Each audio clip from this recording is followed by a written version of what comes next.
महापौर और आयुक्त के इस विवाद से शहर का विकास पूरी तरह अवरुद्ध हो गया है। जो विकास की गाड़ी आगे चलनी थी वो आगे एक कदम नहीं बढ़ पाई है। शहर के लोग किस तरह से सोचते हैं, हमारे साथ इस शहर के जनप्रतिनिधि, अलग अलग समाजसेवी संस्थाओं के प्रतिनिधि और प्रबुद्ध जन हमारे साथ हैं, वो क्या सोचते हैं इस विवाद को लेकर के। आइए हम बात करते हैं पहले कांग्रेस के वरिष्ठ नेता श्री कुंदन मालवीय जी से, वो किस तरह से देखते हैं इस विवाद को। मैं अपनी नाकामियों को छिपाता कैसे, मैं चीखता रहा बचा लो मुझे। ये शहर की हालत हो गई है।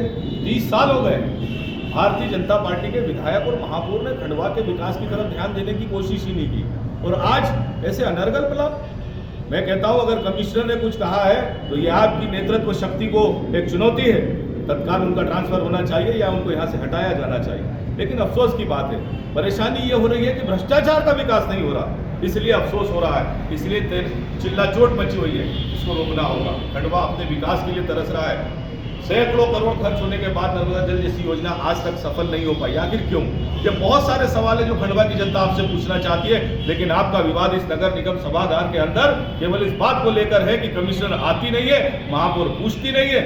मैं कहना चाहता हूं कि हमारे शहर की महापौर जो है वो इस शहर के एक दबंग नेता की बहू है। अगर वो चाहे तो अपनी नेतृत्व क्षमता का परिचय दे और मिनटों में यहाँ से कमिश्नर को रवाना करे। प्रशासन जिस तरह से निरंकुश हो रहा है और जिस तरह की बयानबाजी कमिश्नर की आई है, उसको देखिए क्या। देखिए, कमिश्नर को मैं समझता हूं कि उनको अपने पद की मर्यादा के अनुसार आचरण करना चाहिए। ये उनका इस तरह से चुनौतीपूर्ण वक्तव्य मुझे भी ठीक नहीं लगा। ये लोकतंत्र और उसकी व्यवस्था के विरुद्ध है। हमारे साथ अंशुल सैनी जी हैं, वो शहर को लेकर के, इस विवाद को लेकर के किस रूप में देखते हैं, आप बताइए। देखिए, खंडवा का बहुत दुर्भाग्य रहा है। पिछले 15 वर्षों से खंडवा की जनता एक आस लिए हुए बैठी थी। हर बार सोचती है कि कुछ नया होगा, कुछ परिवर्तन होगा, कोई नया जनप्रतिनिधि आएगा, कोई ऐसा अधिकारी आएगा जो खंडवा का कायाकल्प करेगा। खंडवा में नित्य नए रिकॉर्ड बनते हैं। पहले यहाँ पर नर्मदा जल का मुद्दा था जो अभी भी वैसा का वैसा बना हुआ है।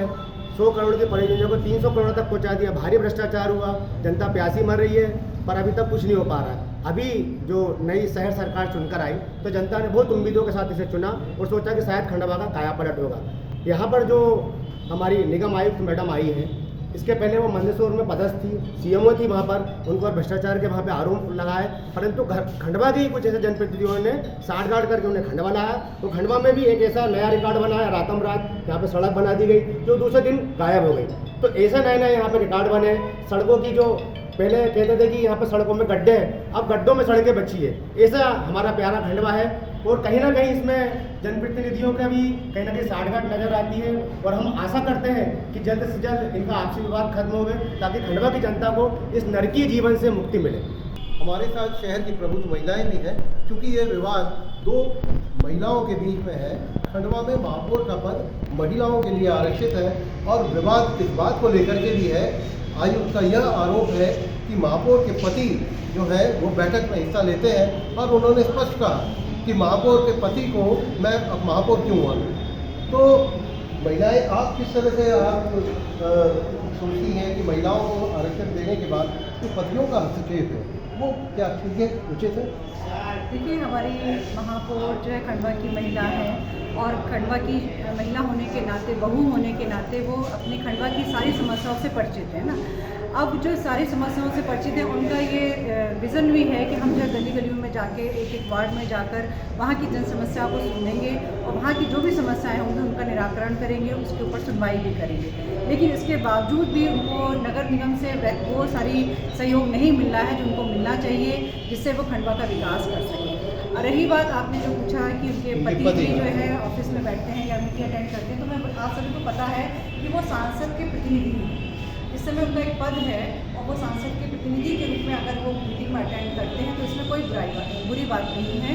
उनका हक है और उनको बैठना भी चाहिए। और महापौर अगर जिसको भी अनुमति देगी उसको जो है मीटिंग में बैठने का अधिकार रहता है, तो इसमें कोई बुरी बात नहीं है। अगर कोई प्रदेश में और भी नगर पालिकाओं में इस तरह की या नगर पंचायतों में, नगर परिषदों में ये बात आ रही है कि हर जगह महिलाएं चुन के तो आती हैं, लेकिन कहीं ना कहीं उनके पति ही वो सारी हिस्सेदारी करते हैं और अधिकारियों ने इस बात का विरोध भी किया है।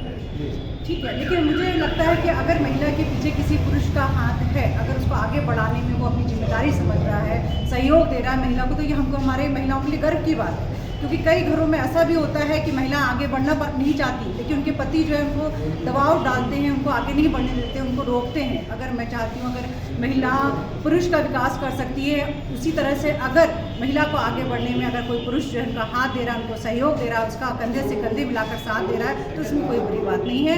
और ये सहयोग हमेशा मिलता रहना चाहिए। मैं तो कहती हूँ हर घर में जब भी पत्नियाँ या बहू बेटियाँ आगे बढ़े, पुरुषों को उनको विकास में अपना सहयोग देना चाहिए, उनकी योजनाओं, उनके विचारों को महत्व देना चाहिए, सम्मान देना चाहिए और उनको आगे बढ़ने का अवसर देना चाहिए, जिससे कि वो आज की नारी सशक्त नारी बन सके और अपने शहर का विकास करने में भी अपना योगदान दे, देश के विकास में भी अपना योगदान दे। जिस तरह से वह अपने घर का डेवलपमेंट करती है, घर को सुंदर बनाती है, उसी तरह से वह पूरे शहर और देश को सुंदर बनाने में अपना महत्वपूर्ण योगदान दे सके।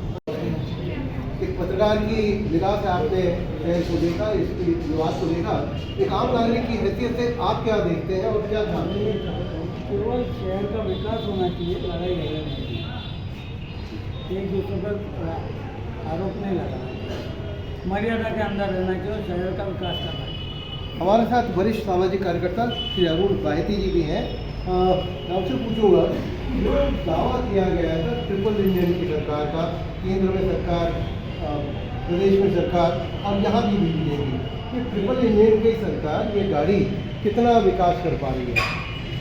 खंडवा के लिए कोई विकास हो नहीं पा रहा है, वरना जनप्रतिनिधि जितनी भी राजनीतिक दल के यहाँ पर हैं वो उतना इंटरेस्ट भी नहीं ले रहे हैं, वो खंडवा जो है खंड हो गया।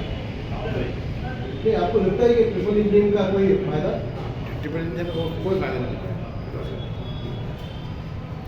अमित, आप क्या सोचते हैं पत्रकार के तौर पर, ये ट्रिपल इंजन का क्या फॉर्मूला? ट्रिपल इंजन का फॉर्मूला था, लेकिन ये जो पूरे विवाद में मुझे जो नज़र आ रहा है कहीं ना कहीं जो कम्युनिकेशन गेम है वो यहाँ पर बहुत बड़ी भूमिका निभा रहा है। कहीं ना कहीं सामंजस्य नहीं बैठ पाया होगा, क्योंकि महापौर भी जो है पहले सरपंच भी रही हैं, उसके अलावा उनके जो पति जो हैं वो जनप्रतिनिधि के रूप में लगातार सामने आते रहे हैं, और आयुक्त भी अलग अलग शहरों में अपना अलग अलग दायित्व निभा चुकी है। तो सभी लोग मंझे हुए लोग हैं, सभी लोग अनुभवी हैं, लेकिन कम्युनिकेशन गेप की वजह से ये विवाद हुआ है और इसका नुकसान जो है वो खंडवा की जनता को उठाना पड़ा है, क्योंकि 2.5-3 साल से परिषद थी नहीं, प्रशासक के पास कार्यकाल था उनके पास कामकाज था, कलेक्टर संभाल रहे थे इस पूरी दायित्व को। तो शहर का विकास जो है जिस गति से होना था वो उस गति से नहीं हो पाया। हालांकि कहा जाता है कि जो प्रशासक का काल होता है वो नगर निगम के लिए और शहर के लिए स्वर्णिम काल होता है, लेकिन उस तरीके से यहाँ हुआ नहीं। करीब 2 या 3 कलेक्टर उस बीच में आए और उन्होंने जिम्मेदारी निभाई, लेकिन शहर का विकास कहीं न कहीं पिछड़ा। और अब जब ये जो संवादहीनता की ये जो संवादहीनता थी या दोनों का सामंजस्य, इसमें जिला प्रशासन की भी कोई भूमिका हो सकती है? कहीं कितना बेबस दिख रहा है प्रशासन? जैसे अभी हमारे आदरणीय अग्रज जो प्रमोद सिन्हा जी थे उन्होंने बात रखी, वही बात को मैं आगे बढ़ा रहा हूँ कि प्रशासन की भूमिका इसमें बेहद महत्वपूर्ण हो सकती थी, और बात वही आगे रह गई है कि सार्वजनिक मंच पर बात आ गई। ये बात अगर आपसी तालमेल से या आपसी उसमें सुलझा ली जाती तो बहुत अच्छा होता, और अभी जो प्रदेश और देश में ये मुद्दा जो है पहुँच गया है तो इस तरीके की स्थिति नहीं बनती। तो कहीं ना कहीं जो है संवाद स्थापित करना था और संवाद से ही समस्या का हल निकालना। इस विवाद को लेकर के कि युवा पत्रकार की हमने राय जानी, पार्षद किस तरह से देखते हैं? क्या ये जो आरोप लग रहा है कि आयुक्त महापौर से बात नहीं करती, पार्षदों से बात नहीं करती, जिस तरह का कम्युनिकेशन गैप या इस तरह का जो उनका रवैया है, उसको आप किस तरह से देखते हैं? देखिए, हमारी शपथ विधि समारोह उसका लगभग 3 महीने से ऊपर हो गए हैं, और उसके बाद सभी पार्षद आते हैं और सब इसी इंतजार में थे कि अब विकास कार्य चालू होंगे, अब विकास कार्य चालू होंगे। लेकिन कुछ पार्षद जो हमारे व्यवहार के कारण, महापौर जी और हमारे पारिवारिक व्यवहार के कारण नहीं बोल पा रहे थे। हम हर समय ये कोशिश करते रहे कि किसी न किसी प्रकार से कमिश्नर से बात हो जाए और उनके सामंजस्य से कोई काम हो जाए, मगर कभी कमिश्नर यहाँ बैठी नहीं। 5 से 6 मीटिंग हुई है, हर मीटिंग में वो रहती है 12 बजे 1 बजे तक तो रहती है, और जैसे मीटिंग का समय होता है वो चले जाती है। इसके पूर्व में भी अभी एक हमारा कोई प्रोग्राम था, उसमें सभी पार्टी के सभी निर्दलीय कांग्रेस के, बीजेपी के सब पार्षद इकट्ठे हुए, उन्होंने जो समय दिए थे उससे 1.5 घंटा लेट हो गई। 1.5 घंटा लेट होने के बाद भी अगर सभी पार्षदों ने, निगम अध्यक्ष ने, सबने फ़ोन लगाया, मगर किसी का फ़ोन उन्होंने उठाया नहीं। फिर 1.5 घंटे बाद में जब आए तो 10-15 मिनट बैठी, आँखें भरी और चली गई। तो एक भी मीटिंग में जब तक वो हुई तो कमिश्नर बैठी, जब कमिश्नर बैठी ही नहीं तो विकास कार्य होंगे कैसे? मतलब ये जो निंदा प्रस्ताव पारित हुआ है, इसमें आप लोग की सहमत है? लोग सहमत है। निंदा प्रस्ताव हमने खुद सहमति से लाए। देखिए, आप बताएं कि 2 साल 2.5 साल से ज़्यादा समय से कमिश्नर के हाथ में आखिर बागडोर थी, सब विकास कार्य हुए। आपने देखा डामरीकरण जो रोड इन लोगों के द्वारा किए गए, देखते देखते एक रात में 2 महीने 1.5 महीने में पूरे रोड गायब हो गए। जैसे मेरे वार्ड में एक नौकर नगर रोड था, वो मेवाड़ा कंस्ट्रक्शन ने किया था। फिर वो कंपनी काम अच्छे करती है, ये देख के हम पूर्व में पार्षद से हमने काम दिया था उनको, लेकिन ऐसी कंपनी का भी काम उखड़ गया। उसके बाद में हमने तुरंत उसका पैसा रुकवाया। उस आदमी को हमने अभी दिवाली के पहले उसने कहा पेमेंट करवाओ, तो हमने रिक्वेस्ट की कि भैया पहले आप ये रोड का रिचार्ज कर दें, उसके बाद में आपके पेमेंट की बात करेंगे, पहले उससे पहले कोई पेमेंट नहीं होगा। उसने कुछ छोटा मोटा रिक्वेस्ट किया नहीं। आप उसके बाद देखिए नर्मदा जल ऐसी स्थिति थी, नर्मदा जल जब भी फूट रही है, ना कमिश्नर कभी जाके देखती है, ना जल विभाग के अधिकारियों को निर्देशित करते हैं। पानी बह रहा है, 5 दिन से 6 दिन तक पब्लिक पानी के लिए तरसती थी। जैसे अभी MIC बनी, जिस दिन दशहरे के 3 दिन पहले की बात थी, जैसे हम MIC में हो गए, हमने जानकारी ली तो नर्मदा की लाइन फूटी हुई थी। वहाँ से जो 1700 ml पानी आना था, वो 1100 ml, 1150 ml शहर में आ रहा था। अब ऐसी स्थिति में क्या करते हैं, शहर की जो ज़रूरत होती है त्यौहार के हिसाब से, वो 2000 ml के लगभग पानी कम से कम शहर को होना। ऐसी स्थिति में हमने तुरंत उसका जायजा लिया, रात में गए, कमिश्नर ने तो फ़ोन उठाई नहीं, संबंधित ई से बात की, वो बोले कि भैया सुक्ता की जो अतिरिक्त लाइन है, उस लाइन का कंपनी का कुछ एग्रीमेंट का मामला है, वो जो राशि मांग रहे हैं उसके बगैर हम चालू नहीं कर सकते। आपको लगता है कि आयुक्त को हटाए बिना इस समस्या का समस्या आयुक्त को हटाना ही इसका हल है? देखिए, एक बार भी ऐसी स्थिति नहीं आई कि महापौर जी ने कभी, आप बताएं, आप सभी पत्रकार हैं, कि शहर में आयुक्त के खिलाफ किसी पार्षद ने या महापौर ने या हम लोगों ने कोई बयानबाजी की हो। ये तो विवाद की स्थिति उनके द्वारा बनी। साधारण यानी MIC की मीटिंग है, महत्वपूर्ण मीटिंग है, महत्वपूर्ण मीटिंग में वो 1 बजे तक तो यहाँ पे रही। 1 बजे के बाद में वो बगैर बोले छुट्टी का आवेदन दे के सिटोले साहब को बिठा गए। अब बताओ, ऐसी स्थिति में MIC अगर कोई निर्णय लेगी तो उसमें आयुक्त का बयान ही महत्वपूर्ण होता है ना, आयुक्त की वो ही महत्वपूर्ण होगा ना, क्योंकि वो मुख्य आयुक्त नहीं संभालेगा तो ये उपायुक्त क्या करेंगे? ठीक है। एक पार्षद से आपने जाना कि किस तरह से आयुक्त लोगों को फ़ोन नहीं उठाती हैं, पार्षद और जनप्रतिनिधियों के बीच में, आयुक्त के बीच में कोई कम्युनिकेशन ही नहीं है। आप किस तरह से देखते हैं कांग्रेस पार्षद के रूप में?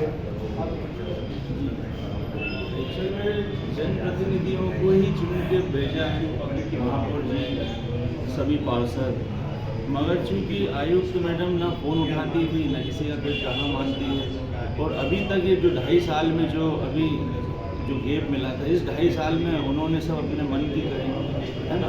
और अगर कहीं कुछ लगता है उनको कि मुझसे नहीं संभल रहा है, तो वो कुछ भी विवाद पैदा कर देते हैं, कि ये फलाना नहीं है, इनके सामने नहीं बोलना चाहिए और वो हमारे सामने नहीं होना चाहिए। तो ये सब ठीक नहीं है कुछ भी। आप किस तरह से देखते हैं?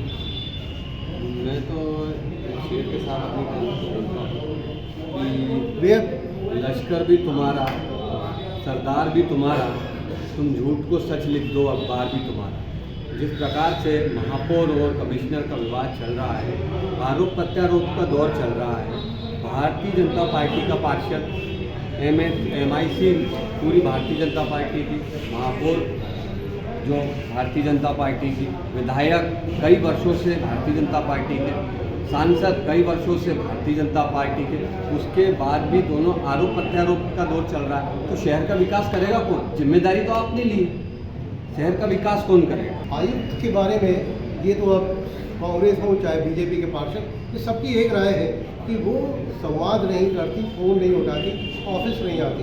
लेकिन आपको लगता है कि वो सोशल मीडिया में इनको बहुत तकलीफ दिखती है, जहाँ पे जुम्बा होता है उसमें दिखती हैं, या और भी कार्यक्रमों में दिखती हैं, तो जो सोशल मीडिया में इतनी सक्रिय है, वो यथार्थ में उतनी सक्रिय क्यों नहीं? मुझे ऐसा लगता है, सबसे पहले तो मैं एक बात बोलूं कि आयुक्त कितनी सक्रिय है या प्रतिनिधि कितने निष्क्रिय हैं, जैसे आयुक्त है वो प्रशासनिक पद से प्रशिक्षण लेकर आई हैं, उनको पता है कि उन्होंने जो बयानबाजी की है वो मध्य प्रदेश सिविल सेवा आचरण संहिता के अधिनियम में विरुद्ध है। जैसे उनको ये इस बात का ज्ञान है, तो इसी बात का ज्ञान हमारे महापौर या चुने हुए प्रतिनिधियों को क्यों नहीं है? ये लोग क्यों छोटे बच्चों की तरह रो रहे हैं? इन्होंने क्यों नहीं एक शोकास SCM कलेक्टर से जारी करवा दिया? कलेक्टर उनके प्रशासनिक अधिकारी हैं, उनकी सक्रियता जमीन पे भी दिखना चाहिए जब वो सोशल मीडिया पे सक्रिय है। सभी जितने भी आपको लगता है कि अधिकारी मध्य प्रदेश में ये तो कई मंत्री और विधायक भी ये बोल चुके हैं कि निरंकुश हो गए, किसी की नहीं सुन रहे, तो अब आप कौन जब इनके खिलाफ कार्रवाई करेगा और कैसे होगा? कहीं ना कहीं शासन की कमजोरी बात है। बिल्कुल शासन की कमजोरी है। महापौर को चाहिए था कि वो सीधे ज्ञापन देने के बजाय कलेक्टर को कहती विधायक उनका है, मंत्री उनके, प्रशासन उनका है, वो कह देती कि सर इनको एक शोकॉज नोटिस जारी कर दीजिए, इन्होंने सिविल सेवा आचरण संहिता का उल्लंघन किया है।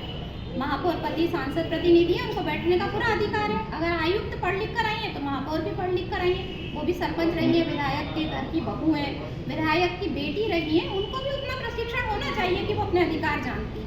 और उन चक्कर में हम आम आदमी पे सारे, क्योंकि हम तो किसी राजनीतिक पार्टी से है नहीं। अपने निमाड़ में एक कहावत है कि रात भर चले और दिनबाड़े में निकला, तो 90 दिन चले और दिनबाड़े में निकला।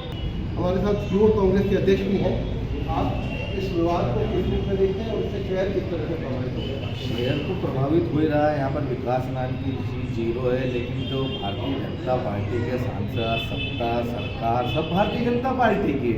आपसे एक आयुक्त जो है इतनी बदतमीजी कर रहा है, तो आप क्या विकास करोगे जब आपसे शासन ही नहीं चल रहा हो? ये जो आयुक्त मैडम ने जिस हिसाब से जो बात की, ये उनके आचरण के बिल्कुल विरुद्ध है। इनको ऐसा आचरण नहीं करना था। वो भी सांसद प्रतिनिधि है, लेकिन भारतीय जनता पार्टी में भी ना सांसद की विधायक से बढ़ती है, ना विधायक की सांसद की बढ़ती है, और भारतीय जनता पार्टी का शासन कमजोर हो चुका है। जिस हिसाब से विधायक और मंत्री दूसरे कहते हैं कि प्रशासनिक अधिकारी हमारी नहीं सुन रहे, जब प्रशासनिक अधिकारी आपकी नहीं सुन रहे तो आप शासन किस बात का कर रहे हैं? छोड़ दो शासन, छोड़ दो कुर्सी, छोड़ दो गद्दी। इतनी सारी दिक्कतों के बावजूद कहीं ना कहीं कांग्रेस भी इस विपक्ष की जो तगड़ी भूमिका है वो निभाने में, और शहर की जनता ये सबके बावजूद 3 बार 4 बार 5 बार बीजेपी को ही वापस मौका दे रही है। कहाँ पे आके कांग्रेस कमजोर हो? कांग्रेस कमज़ोर नहीं हुई। कांग्रेस को हम लोगों ने जो हमारी हम बात करें कि हमने दमदारी से चुनाव लड़ा, हमने हमारी बात रखते हुए चुनाव लड़ा। लोगों ने हमको वोट इसीलिए दिए कि हम कमज़ोर नहीं हैं। अगर कमज़ोर होते तो शायद हम भी न जीत पाते। और लेकिन कितनी संख्या है परिषद में कांग्रेस के पार्षदों की? कांग्रेस के पार्षद भले 13 हो, लेकिन हम हमारी बात जो है वो दमदारी से रखते हैं। हमारी बात मनवाने में हम सक्षम हैं, और हम निश्चित रूप से शहर के विकास में हमारी बात मनवा करके रहेंगे और विकास के मुद्दे पर अड़ जाएंगे जहाँ हमको अड़ना होगा। अभी इस विवाद में आप किस तरफ हैं, आयुक्त या महापौर? नहीं, मेरा एक पर्सनल ये है कि अगर हम लोगों को चुना है, पब्लिक ने चुना है, तो विकास के मुद्दे पर चुना है, और इन दोनों की लड़ाई में कहीं ना कहीं हमारा नुकसान है, हमारे पब्लिक का नुकसान है, जिन्होंने हमको चुन करके लेकर के आए, उनकी मंशा के विरुद्ध काम हो रहा है। क्या जनता भी आपसे सवाल कर रही है, आपके वार्ड के लोग? बिल्कुल कर रहे हैं। हम उनको उनके सवालों के जवाब नहीं दे पा रहे हैं। हम इनकी लड़ाई में फंसे हुए हैं। हम हमारी बात मनवाने के लिए फ़ोन लगाते हैं, कमिश्नर मैडम फ़ोन नहीं उठाती हैं। महापौर जी से बात करते हैं तो वो यही उनका एक प्रश्न रहता है कि भाई उत्तर रहता है कि मैं कैसे बात करूं, कमिश्नर मेरी सुनिए नहीं। तो इन दोनों के विवाद में हम जैसे जनप्रतिनिधि जो है वो पिसा रहे हैं, वार्ड की जनता को जवाब नहीं दे पा रहे हैं। कुल मिलाकर के ये अब निष्कर्ष के रूप में हम समझ सकते हैं कि महापौर और आयुक्त के इस विवाद में सबसे ज़्यादा पिसा रहा है शहर की जनता। इस शहर का विकास पूरी तरह अवरुद्ध हो चुका है। अब जिस हालात बन गए हैं, मुझे लगता है कि शायद मुख्यमंत्री को हस्तक्षेप के बिना ये गतिरोध शायद टूट नहीं पाएगा। और ये संयोग है कि इसी सप्ताह मुख्यमंत्री खंडवा जिले में आने वाले हैं, और महापौर और बीजेपी के नेताओं ने भी ये स्पष्ट कह दिया है कि जब तक यहाँ से आयुक्त का परिवर्तन नहीं होता तब तक शायद आगे के कोई काम नहीं हो पाएंगे। अब देखना यह है कि शिवराज जी पर सारी निगाहें टिकी हैं कि वो किस तरह का आयुक्त यहाँ पे भेजते हैं, और शायद इसके बाद ही यह कहीं विकास की गति मिल पाए। खंडवा से मैं जय नागड़ा, MP तक के लिए।